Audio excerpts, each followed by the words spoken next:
So, how long have you guys been stone deaf? The old cliches about people with disabilities just live on and on. We still hear phrases like stone deaf and blind as a bat, and the cliches aren't just restricted to language. One that keeps showing up in print is the image of blind people as helpless. The latest is this one that appeared in the Vancouver Sun the other day.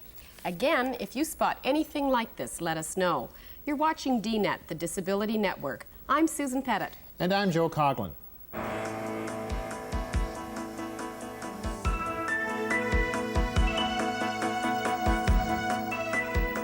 First, here's this week's roundup of disability stories from Canada and around the world.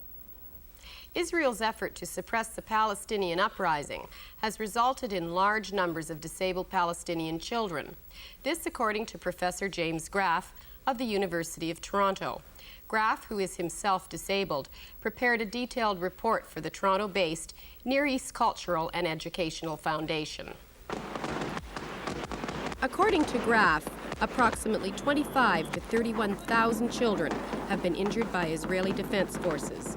Graff says at least 5,000 of them were shot, while beatings by soldiers account for most of the other injuries, and asphyxiation, respiratory problems, skin burns, and eye damage from tear gas for the rest.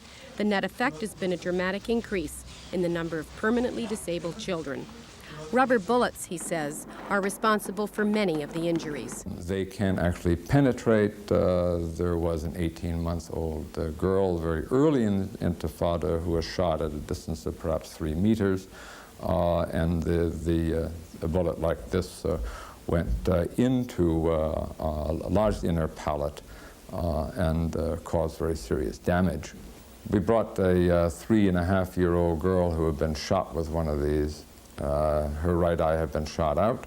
We brought her to Montreal in order to provide her with a specially crafted and fitted prosthetic eye. A spokesman for the Israeli embassy in Ottawa says many of the injuries are a result of a deliberate strategy by Palestinians. He said stone-throwing children are being used in frontline attacks on Israeli forces.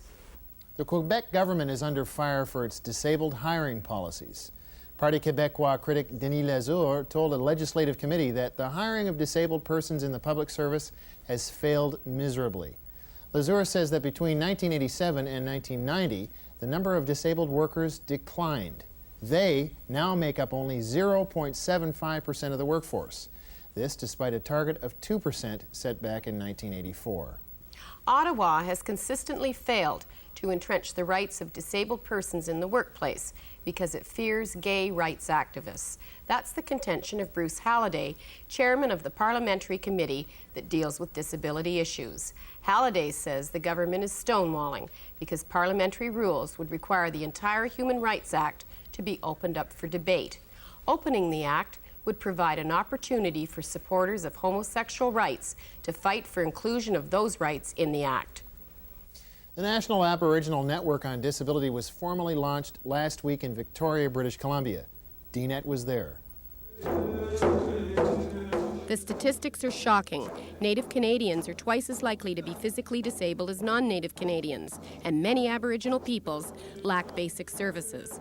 To be Native and disabled is to experience double discrimination. People from different disabled organizations in Victoria. Facts like these were front and center when members of the Native Aboriginal Network on Disabilities and representatives of non-Native disability groups exchanged ideas at an Esquamish longhouse in Victoria.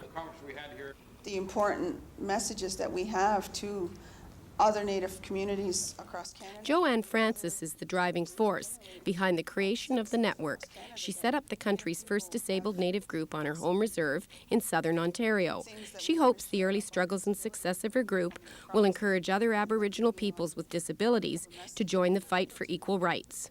If I can work with a small group of people in my community and we develop something like this, I want to share that with the other Native communities and people across the country and stress to them that it can be done. The National Aboriginal Network on Disability came into existence because mainstream Aboriginal organizations have ignored the needs of natives with disabilities. And according to Executive Director James Smokey Tompkins, the network is determined to keep its independence. And we'll do our own speaking. We'll talk for ourselves. And that's got to be something that government's got to listen to, whether it's provincial, federal level, and the NGOs, and as well as the Native organizations. That was part of a special program we are preparing on the work of the National Aboriginal Network on Disability. Burn victim Joe Philion did not undergo surgery last week as planned. His mother, Linda Hawkins, says Philion was upset by the controversy over the family's decision to move from Orillia, Ontario to Vancouver Island. The surgery will help the 17-year-old Philion to walk better. Later in DNet, the Philion story will be the jumping-off point for a discussion on charities. Do they do more harm than good? People with disabilities are part of a coalition of minority groups that is fighting for a revised federal employment equity law that has real teeth. The group is called the National Employment Equity Network, and it met recently in Ottawa. The network wants the law changed so that employers operating under federal jurisdiction would be forced to hire members of minority groups, such as the disabled. Carol McGregor, coordinator of Disabled People for Employment Equity, is a member of the coalition. She says it is crucial that members of the network stick together. Once the groups are split, it separates, it doesn't, the power is lost. And by coming together as four groups together and working for the same common goal, we will all achieve. But when one group is targeted over another, this is divisive, and it doesn't work, and it's not acceptable to us. And that's this week's roundup of Disability News.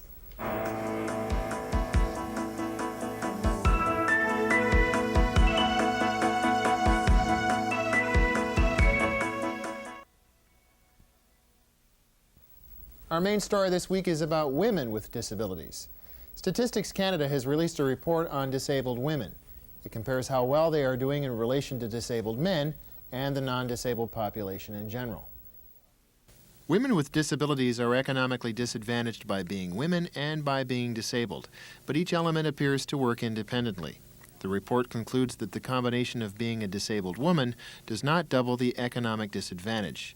Comparing the rate of income from all sources, disabled males earned an average of $12,980 a year, whereas disabled women averaged $8,175 a year. 58% of disabled males participate in the labor force and earn an average of $19,250 a year. 37% of disabled women are in the labor force and make an average of $8,360 a year. Susan Pettit spoke with Judy Rebick and Pat Israel about their reaction to this report. This is a start. It's a fairly good start. I work all the time with Disabled Women's Network, and we see the women that everyone studies, and I think we probably need more studies and dealing with all the various issues that we face, not just employment. Employment, I guess, it's a good start, but there's much more to learn and to do on behalf of disabled women. Isn't this report a good start, though? Well, I think the data is good. It's good that it's showing that women with disabilities face terrible economic discrimination, terrible, shocking economic discrimination, and that's really what gets reported in the newspapers. I think their conclusions are pretty spurious. You know what they say, lies, damn lies and statistics. In this case, we have a good example of that. You don't learn enough from just looking at the statistics to draw those kind of conclusions, and obviously the people who wrote this report don't understand very much about the real lives of disabled women, and I think it's important to say that. On the other hand, what it does show is that women with disabilities face terrible, terrible discrimination in society, and we have to do something about it.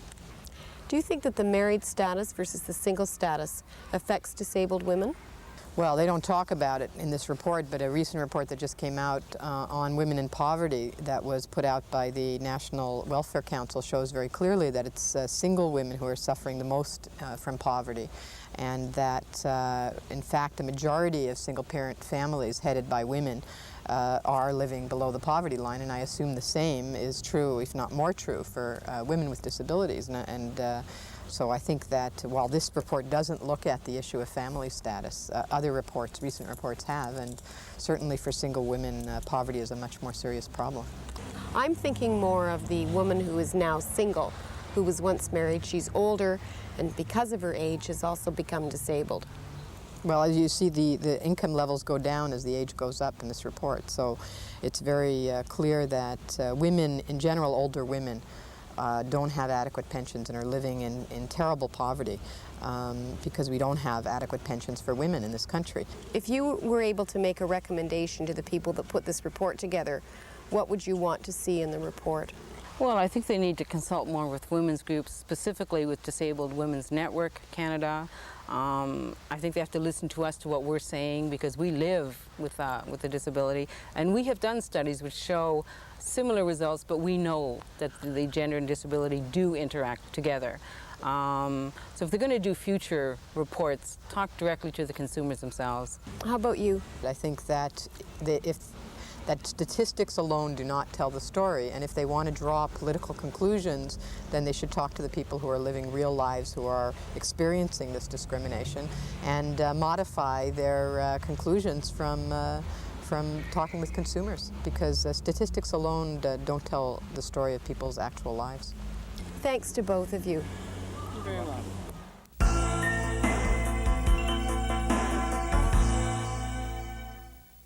The vast majority of Canadians have had little contact with people with disabilities.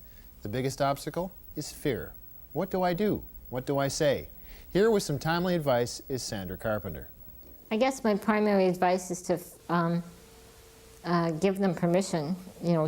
Tell them to give themselves permission to feel that way. It's okay to be nervous. It's okay to be afraid. My advice is that you be sort of honest and straightforward with that, and perhaps if you're meeting somebody and they have a disability, or they've had a disability that you've never come up against. I mean, I'm a disabled person. I meet sometimes people who have disabilities that I don't have, that I don't know anything about, so I mean the same rules apply to me. To sort of just be upfront about it, ask questions, say, what shall I say? If I say something stupid, let me know, or tell me if you need anything, or, just to be honest like that. That's about the best that you can do. Coincidentally, we got a letter this week about how disabled and non-disabled people should relate to each other. It's from HCL McDonald, an able-bodied viewer who lives in Brentwood Bay, BC.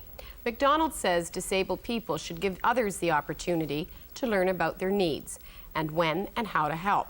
Most people, McDonald says, are reluctant to offer assistance because they don't want to offend, or because they don't know what they can do or how to help.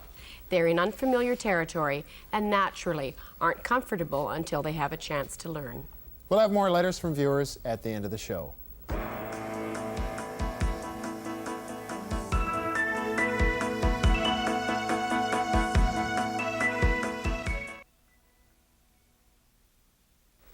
Sweet charity is a term that does not go down well with some people with disabilities, including, one presumes, Joe Philion and his family. Charity, Aurelia style, took on a decidedly sour note recently, and it has raised all sorts of questions about the so-called charity ethic. This is the house that Charity built for Joe Philion, a house that was specially fitted out for him thanks to private donations. And this is Joe Philion telling the press he no longer wishes to be Aurelia, Ontario's favorite charity case. He and his family are moving to British Columbia, and some charity givers are outraged. They have used the people of this community. A lot of people have poured their hearts into Joey Philion, and the community support. They've rallied around him. They've made a great effort supporting him, and yet they're leaving. No other group in society depends as much on charity as people with disabilities. Many would go without something as basic as a wheelchair if their needs were not pitched on television. Still the favorite way for big organizations to raise money. I think probably we should take a look and see how we are doing on the big tote board. Let's take a look. Has treated us this morning. He invited two people to answer the question. Does charity, including telethons, cause more harm than good? Peter Ely is Executive Director for the Ontario Division of the Easter Seals Society. Michael McHenry is former Executive Director of Disabled People for Employment Equity. He is seeing and hearing impaired.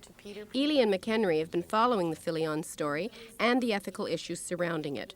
One thing they agree on is that recipients of charity like Philion should not feel obligated. I don't think there's any obligation at all. In my view, the important thing for a charity is to get people towards independence, and therefore, if they start making decisions on their own, the disabled persons, I think that's exactly what the charity should ask for. And so if they go in the direction that isn't coherent to the charity, that shouldn't be a problem. That's the way it should be in an ideal world, but in reality, the way we live, the way we're used to receiving money or benefits or gifts from large organizations and large agencies amounts to creating and fostering a whole specter of dependence. Look at Joe Philion in Aurelia. Someone who's asserting their rights to independence and wants to move and doesn't want to be part of a freak show is being told that he must remain where he is by a significant segment of the population, and I don't think a majority by any means, but there are numbers of people who are telling him to stay put and to be a burnt victim in a wheelchair, and he doesn't want to be that way. This is a microcosm of the larger scope for a lot of people with disabilities, and it's got to change, it's got to turn around. Charity has to be de-emphasized. We're talking about rights. What about employment rights, transportation rights, housing rights? Those are the important things, not charity. There's no question that these rights, as Mike described so eloquently, are what should be in place. But until all those rights are there, until other people come to the fore to make them happen, I think there's a need for a charity to step in and provide some of those gaps. But the answer is to move away from an aura of paternalism. The aura is one of, the problem we're discussing here is one of a sense of, hey, we've provided all these benefits, we have a sense of family as a result of that. And that sense of family has to be recognized as what happens in a true family. People should grow and become independent of that family, just like children growing up. What about the images of charity to the general public? Are they being given a bad rap? Occasionally that's correct. Occasionally they get a bad rap as being paternalistic, and frankly sometimes it's deserved. I mean, we all have to get kicked in the shins occasionally and told to stay out, that we're interfering. It's hard not to get involved because you start to feel personal. Mr. McHenry? There are blind people who've gone out and looked for work, deaf people, I'm sure, and wheelchair users, people with developmental disabilities who've gone out and applied for jobs and applied for housing and have been told, well, you'd better forget about it because I gave my dollar to a big charity, to United Way or some other agency. And to be fair, United Way does a hell of a lot of good work. But really, we need to focus on rights, not privileges. And people have a certain amount of money. There's a certain amount of money that needs to go around. Let's spend it on access. Let's not spend it on things like telethons where we have a charitable mentality. People are taught to cry on camera, for heaven's sakes. And I, may be a bit of an actor, but I can't cry on cue right here. We have to focus on rights and not privileges, not charity.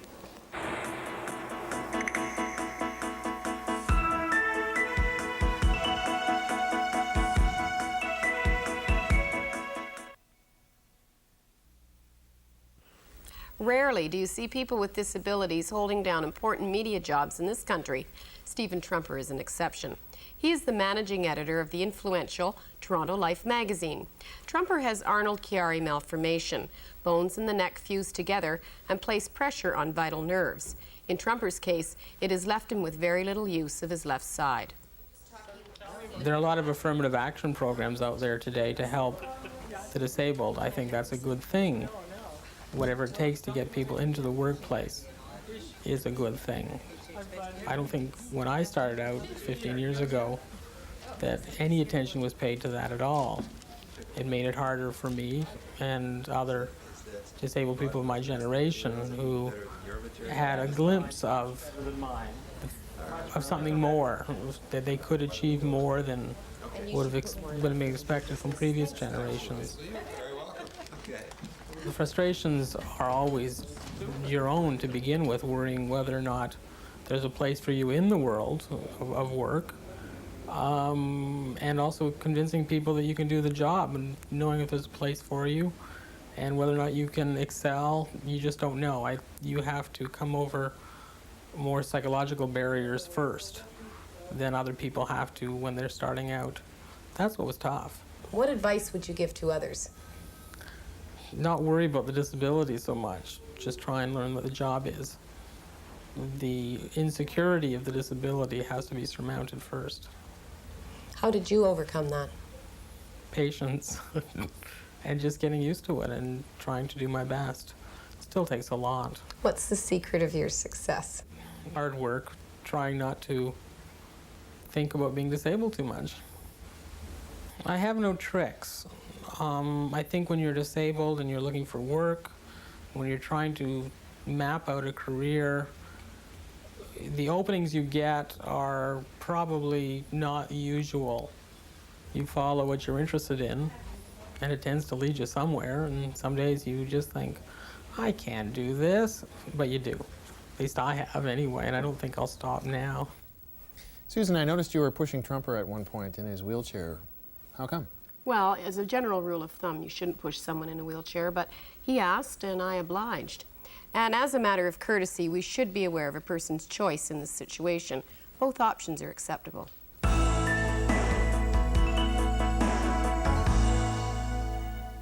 Remember the Bionic Man? And more recently, of course, there are the two RoboCop films. Both those science fiction shows came to mind when I dropped into a rehabilitation conference last week in Toronto. One of the people I met was Kelly James of Biomech Designs in Edmonton, Alberta. He showed me one of the company's latest inventions, a computerized leg. What it has is a computer inside this black box that understands where the amputee is when he's walking, whether he's walking on level ground or whether he's walking downstairs. And it also understands how fast he's walking. And what this computer does is first detect the terrain that he's walking on and sends a signal out to this hydraulic cylinder. And this hydraulic cylinder is in control of the knee joint. It either allows the knee to bend and be free to move. It damps the movement so that, for instance, he can go down a stair very controlled and very slow, or it's very free, so the leg can swing in a very free motion. Is this unique? It's one of its kind. It's the first that I know of on the world market, and I'd say it was quite unique. Let's see it work. All right, we'll turn it on, a little on-off switch. All right. And first I'll demonstrate just how it walks on level ground.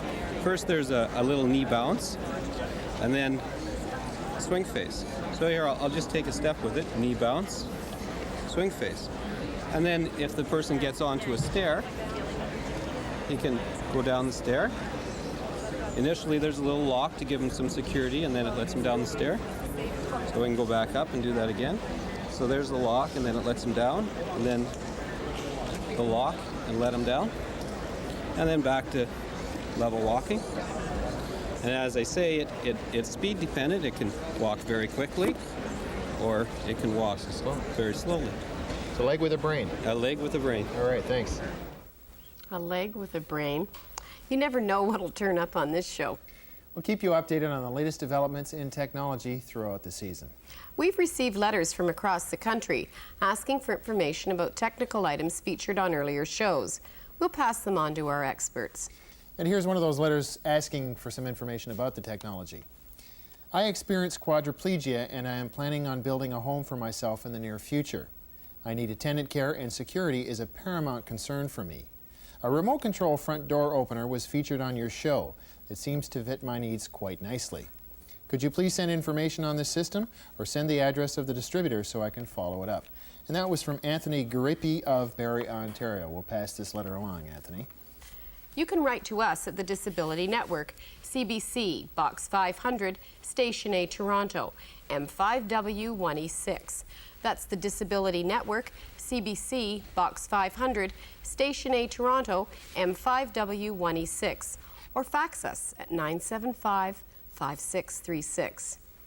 And that's our show. I'm Joe Coughlin. And I'm Susan Pettit. See you again next week.